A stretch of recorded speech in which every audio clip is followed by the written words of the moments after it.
Health tips நேயர்கள் அனைவருக்கும் வணக்கங்க. ஒரு சாதாரண எலுமிச்சை உங்க வீட்டில் தினமும் இருக்குங்க.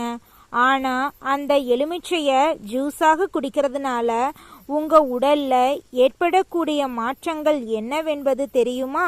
சிலர் தினமும் காலையில் எழுந்த உடனே எலுமிச்சை ஜூஸ் குடிக்கிறாங்க.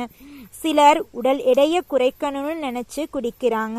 இன்னும் சிலர் நோய் எதிர்ப்பு சக்தியை அதிகப்படுத்தணும்னு நினச்சி குடிக்கிறாங்க. இன்னும் சிலர் இளமையை தக்க வைக்கணும், எப்பவுமே இளமையாக இருக்கணும் அப்படின்னு குடிக்கிறாங்க. ஆனால் எலுமிச்சை ஜூஸ் எல்லோருக்குமே நல்லதா? எப்போ குடிக்கணும், யாரெல்லாம் குடிக்கக்கூடாது, அதிகமாக குடித்தா என்ன ஆகும், ஒரு நாளைக்கு எவ்வளவு அளவு குடிக்கணும், எல்லாத்தையும் இந்த வீடியோவில் நம்ம பார்க்க போகிறோங்க. வீடியோவை ஸ்கிப் பண்ணாமல் கடைசி வரைக்கும் பாருங்க. இது உங்களுடைய உடல் நலத்துக்கு மிகவும் முக்கியமான ஒரு அற்புதமான வீடியோவாக இருக்கலாம். ஸோ வீடியோவை பாருங்க.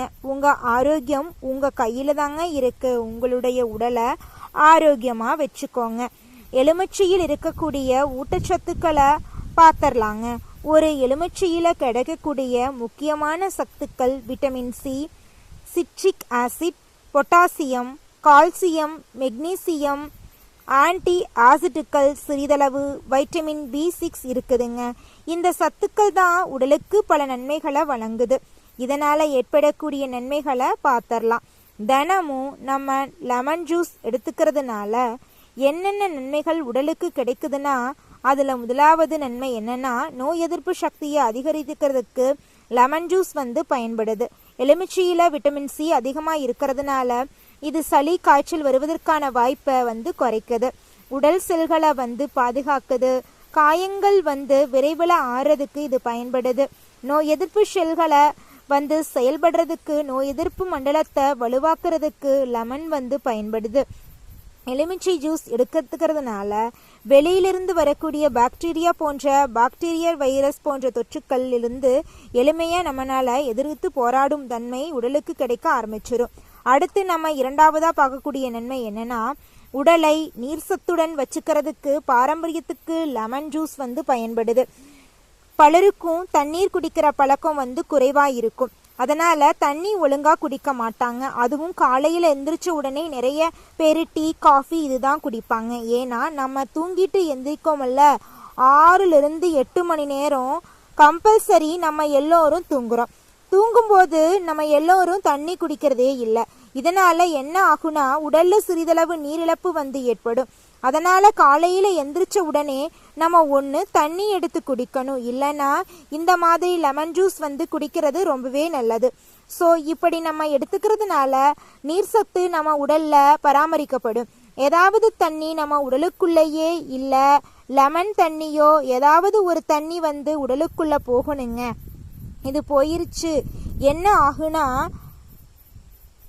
ஹைட்ரேஜன் உடலுக்கு அதிகமாகும். முக்கியமாக கோடை காலங்களில் ஏற்படக்கூடிய அந்த உடற்சோர்வு எல்லாமே காணாமல் போயிருங்க.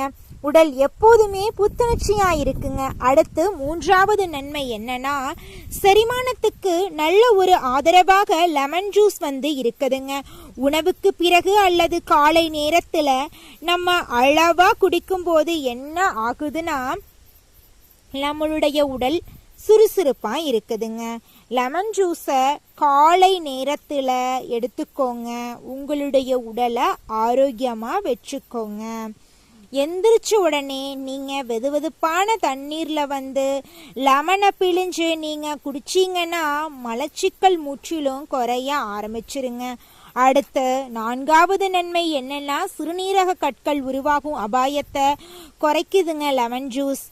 லெமனில் என்ன இருக்குன்னா, சிட்ரிக் ஆசிட் இருக்குது. இந்த சிட்ரிக் ஆசிட் கால்சியம் ஸ்டோன் உருவாகிறத அந்த அபாயத்தை குறைக்கிறதுக்கு பயன்படுது. ஏன்னா நிறைய வயதானவங்க தண்ணி ஒழுங்காவே குடிக்க மாட்டாங்க.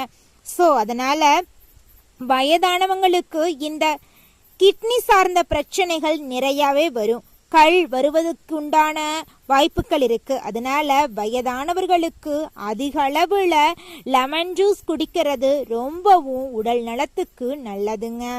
லெமன் ஜூஸை உங்களுடைய உணவுல ஒரு அங்கமாக பயன்படுத்துங்க.